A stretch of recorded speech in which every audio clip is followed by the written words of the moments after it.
Welcome back, my friends, to TFT Hyper Roll with Arar. And yes, it's been a while because Riot now puts 4 months between sets, so I haven't had to do a Hyper Roll video for 4 months.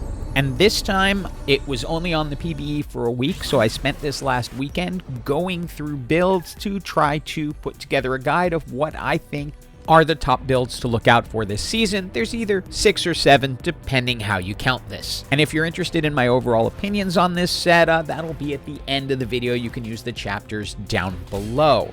But let's get into it. First of all, let's talk about the difference between Hyper Roll and regular.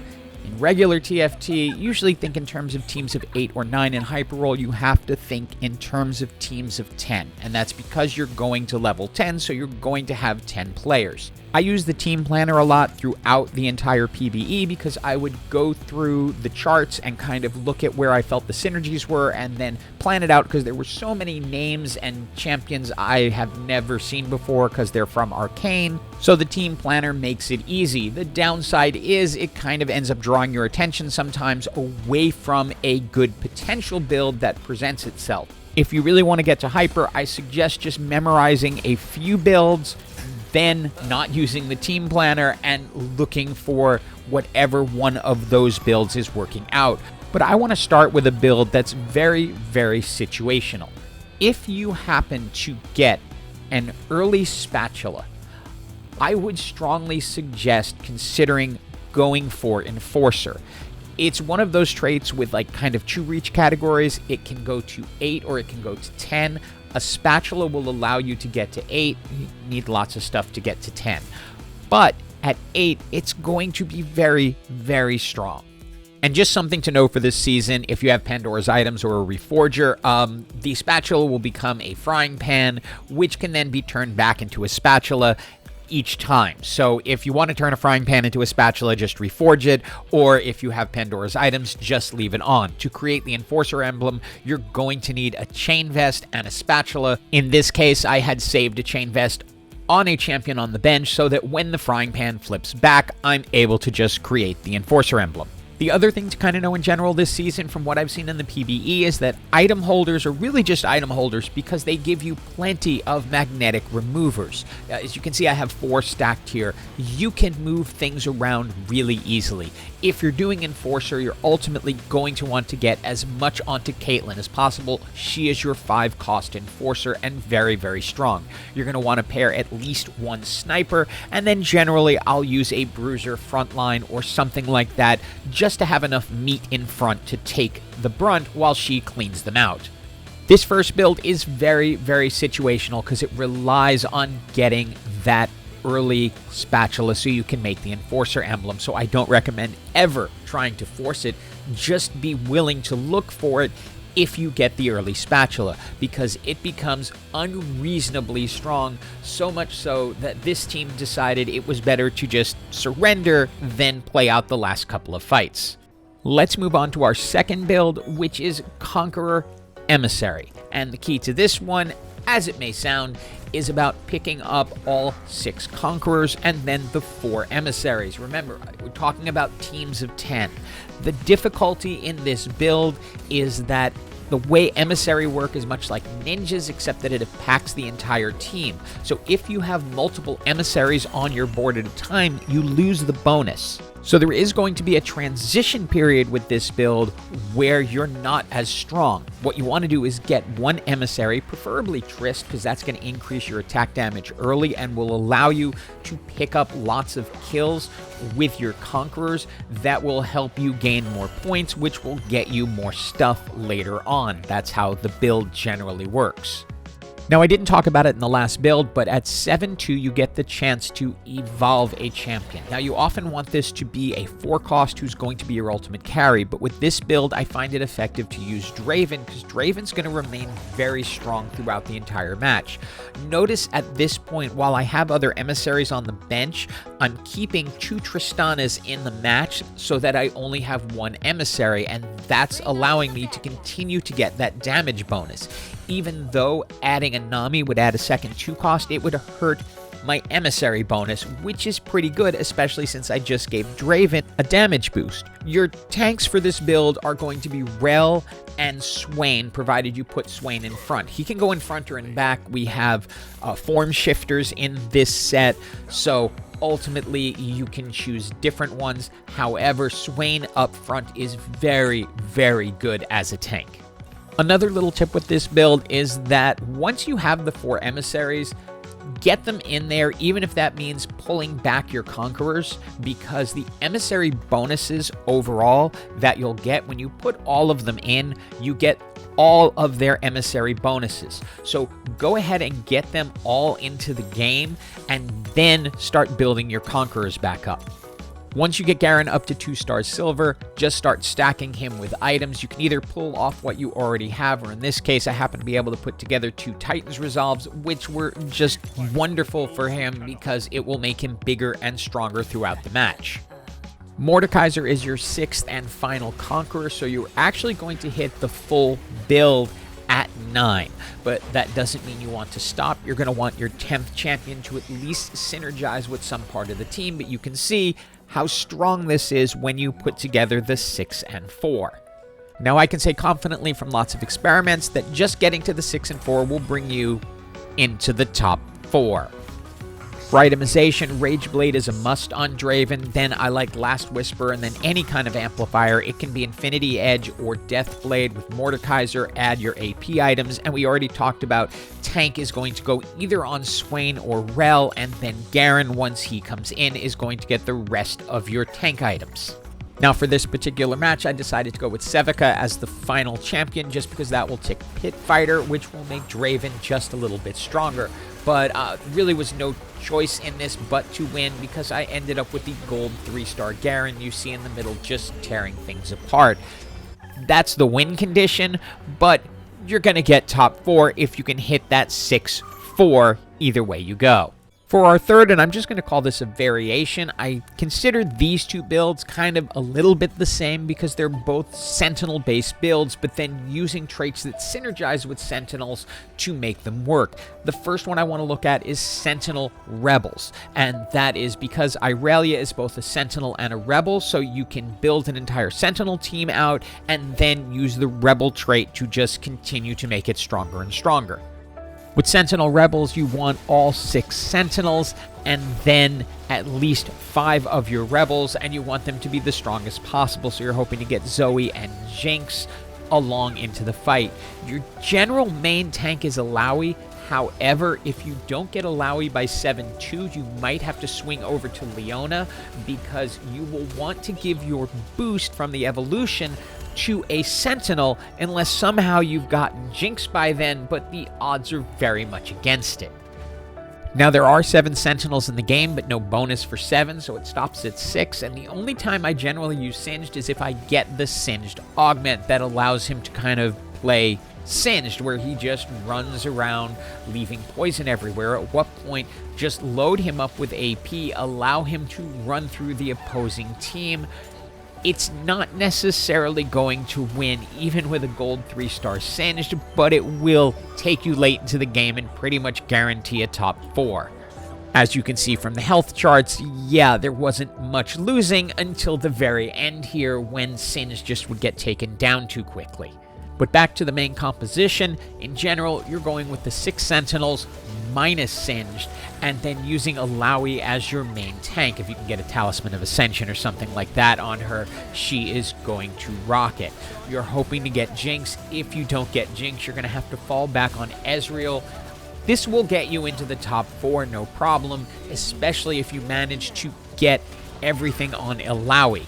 She is going to carry you in late game, but for the full win condition, you need the 2-star Rumble, you need the 2-star Jinx, you need everything to kind of fall into place. To get to the top 4, you can make it without. Now, the other build in this general zone, which is why I put these 2 together, is a Sentinel Academy Emissary build. Now, you're only going to use 1 Emissary, and that's Nami, because she's going to tick Sorcerer as well as Emissary. You'll be using 4 Sentinels in this case, because you're going to be pairing with Academy, and you're hoping to get either Alawi or Heimer by 7 so you can use your evolution on them. Now there's a lot here that relies on luck, because if you don't get Heimer or Alawi prior to 7-2, you're going to have to put someone like Ezreal up as the evolved. Once you get Heimer, take the items that Lux has been holding, which hopefully are going to be Hextech Gunblade, Blue Buff, and Archangel Staff, and then Heimer will just start to devastate the opposing team. The thing with Academy this season is it gives you bonus items. Now, the bonus items work better when they're on Academy champs, but you can technically put them on anyone. But if you look at Heimer here, who is Academy, you'll notice that the Hextech Gunblade that Heimer has is actually from the Academy, so Heimer's getting more power, which of course makes it easier to win. Ultimately, you're going to bring in Rebel as well by bringing in Jinx, so you're still going to have a lot of the same champs from the Rebel Sentinel build. You're just tilting more into Academy at this point. Now, the next build I want to talk about is kind of one that I have a love-hate relationship with, because it did something that's really never happened for me in putting together these videos. This build, anytime I forced it or tried it, never fell outside of the top 4. However, it also never won. But because it never fell out of the top 4, I felt I had to tell it to you, and that is Family Scrap. And I think I know the reason for this, and it's because the family comp is fairly strong early on. They're getting reduced mana, so they're able to cast more often, and Powder is an absolute demon when she sends out her little wind-up monkeys, and Vander is an incredible tank for a 2-cost. So you're dealing with 2 1-costs and a 2-cost to make up the core of the build, and then you're planning on the scrap to carry it out. Your biggest scrap is going to be Rumble at 5 cost, but even a 2-star Rumble is going to have trouble carrying the game to a win.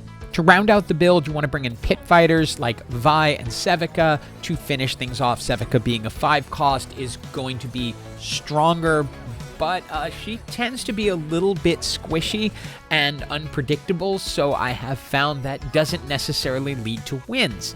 But again, this consistently got into the top 4. And I mean every single time I tried it, I got top 4, but never ended up getting first place. But I want to move on to the final 2 builds, which I did find very consistent first and second finishers. And the first one, I just nicknamed it BS, because it is an incredibly simple, classic TFT style build, and that is just assembling Bruisers and Snipers. You're going to get a little bit of Enforcer in with it just because of the cross on the champions, but overall, this one just slaps. Let me take you through the basics. You're going to use Maddie as the item holder for all things Caitlyn. You are going to use Steb as your main tank, and the reason is that Steb is going to heal the Bruisers on either side. So keeping Steb alive is going to allow you to keep your front line up much longer. Positioning, very, very simple. Stick your Bruisers in the middle. Put your Snipers on either side. Don't stack them on one side or the other, because you never know which side the opponent's going to be stacked on. So you're usually going to want one carry on each side unless you know who you're facing. Zeri is an in-between champion that I usually get rid of once I get Kog'Maw. Once you get Kog'Maw, get a Rage Blade on him, and then any AP items you're going to have. So you're going to have AP items on Kog'Maw, AD items on Maddie, and then tank items on Steb, and that will carry you pretty far. For your evolution, if you got really lucky and got Caitlyn, use her. It now will depend on what type of evolution you get. If you get a tank one, put it on Steb. If you get a damage one, if you don't have Caitlyn, I would go ahead and put it on Kog'Maw.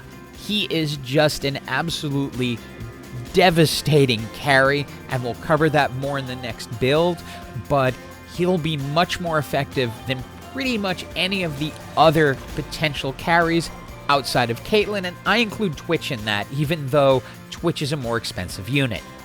And I mentioned this earlier, but I just want to kind of reiterate it. don't be afraid to slam items because you end up with so many magnetic removers, and these columns actually go to 2, so you can have a ton of items that when you get the right items for the right people, you can just take everything off and then reposition it. In this case, I get the right items onto Caitlyn, get better items onto Kog'Maw, and the backline becomes all set and ready to destroy their next target. And I haven't talked a lot about augments at all during this video because there are so many new ones. I was just trying out different things, and I tended to find, yeah, they mattered, but not nearly as much as I thought they would compared to actually putting together different builds. And yeah, this build, pretty much every time, you get into the top 4. What I really like in this build is the pure simplicity of it. Just grab all the bruisers, grab the snipers. You can keep Zeri in if you want. I just tend to find Maddie a little bit more effective because she's also an enforcer, so that gives her just a little bit more to do. But overall, it is going to win or get second place pretty much at worst, and that's if you haven't hit your 2-star Caitlyn. But otherwise, this will allow you to climb very, very easily. This final build is one that is just also incredibly strong. I've only gotten first and second with it, usually first because of just how it ends up coming together, but I call it automatic watchers, but it's the Automata trait and the watcher trait combined with a little more thrown in. I'll show you as we go. Your ultimate goal is to pick up all of the watchers and then all of the automata except for Nocturne. He just doesn't belong here. You're also going to pick up Firelight, so Scab actually becomes one of your key champions, if not your lead tank, as you go along, and that's because he's able to stun people, which will allow your backline to destroy them. You'll see it. Now here's the thing, do not expect this build to win early. This is much more of a late game build. You could get very lucky and get some early champs that are going to allow you to win, but more often than not, you're kind of piecing things together in the hopes of getting other things a little later on. The turning point for this build will be Kog'Maw, and you want to get AP items on, casting items, so Rage Blade's a must. Something like Spear of Sojin isn't bad, but you can also go with just a Rabadon's Death Cap and an Archangel Staff. Anything to give him more power, because once he locks onto a target, they're pretty much as good as dead. And because his passive increases his attack speed and his range, he never has to leave this corner. So as you can see, he's going to end up wiping out the majority of that team, dominating the damage charts, all without taking a step. For your evolution, you have a couple of choices. You should have Kog'Maw by now, so if you get a good offensive evolution, just put it on Kog'Maw, don't even think about it. If you've picked up Garen or have a strong Scar at this point, you could go with a defensive evolution. But it's really going to depend if you feel like Kog'Maw is going to be able to power up. I tend to favor that simply because the Watchers are going to be pretty strong on their own, and with Scar stunning people, that is going to help a lot. And once it gets rolling, it's pretty unstoppable. Taylor Swift here had not lost a match up until this point, and I had been losing pretty steadily until I got Kog'Maw into the game. And now you can just see what Kog'Maw does in leveling any target that he locks onto. And just one after the other, they end up getting wiped out. This is your final board using all of the Watchers, 4 of the Automata, and then you're going to end up with generally 2 snipers. I ended up with a sniper emblem, so I gave it to Malzahar, and the 2 Firelight, which is what allows Zeri and Scar to jump around the board. And this combination, yeah, it's gonna win every single time. Now, for those of you here for the builds, this is you're done. What I'm gonna talk about now is kind of my take on this season of TFT and what I think is good about it and all of that. So if you're down for that, welcome to stay, but it's just my opinion. I love the fact that they got rid of portals. That was a mechanic that needed to go a while ago. I don't know why they felt the need to add in a little RNG element at the beginning where there's an encounter and it might be like a golem with 3 emblems, or it might be something minor. I don't know why they feel the need to do that all the time.